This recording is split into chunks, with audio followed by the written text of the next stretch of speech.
程式除咗可以使用 Gemini 去做之外咧，另外都可以簡單地用 POE 去做嘅。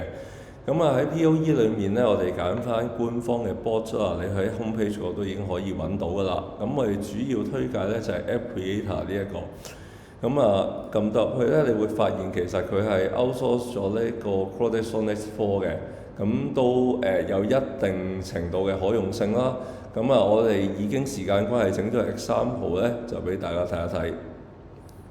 咁首先喺 example 裏面嚟講咧，咁我哋就會都用翻餵翻一個 file 俾佢嘅方法啦。咁不過餵嘅時間咧，咁喺 Gemini 你可以餵到個 Microsoft Word 嘅檔案啦。咁但係如果喺 POE 嘅話，頭先試過佢就唔肯接受嘅，咁就要用翻 PDF。咁同樣地啦，個 prompt 咧都係叫佢根據我哋 upload 嘅一個 file 咧，去整翻一個網頁程式啦。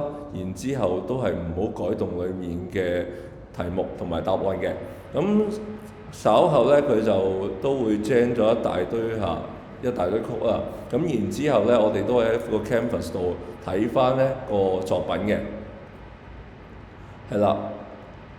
咁你會見到 gen 出嚟嘅嘢可能同Gemini 會有啲唔同啦。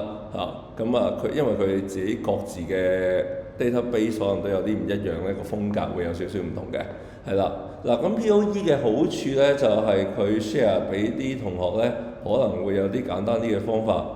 咁你見到呢一個 share button 咧，咁其實已經係一個網頁連結嚟㗎啦。咁你可以直接將個網頁連結咧俾同學啦，又或者咧你可以直接另傳為檔案咧，咁已經可以 download 到個 HTML 嘅 file 㗎啦。咁亦都可以用翻同樣嘅方法咧去擺翻上去 VLE Canvas 嗰個平台上面嘅。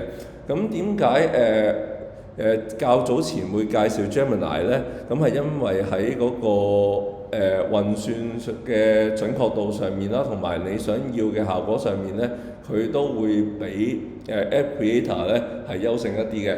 咁另外就係學校已經有 Gemini 嘅 Education 嘅版本啦。咁喺個 credit 嘅計算上面咧，都會係 Gemini 比較優勝嘅。咁呢個就可以留意翻啦。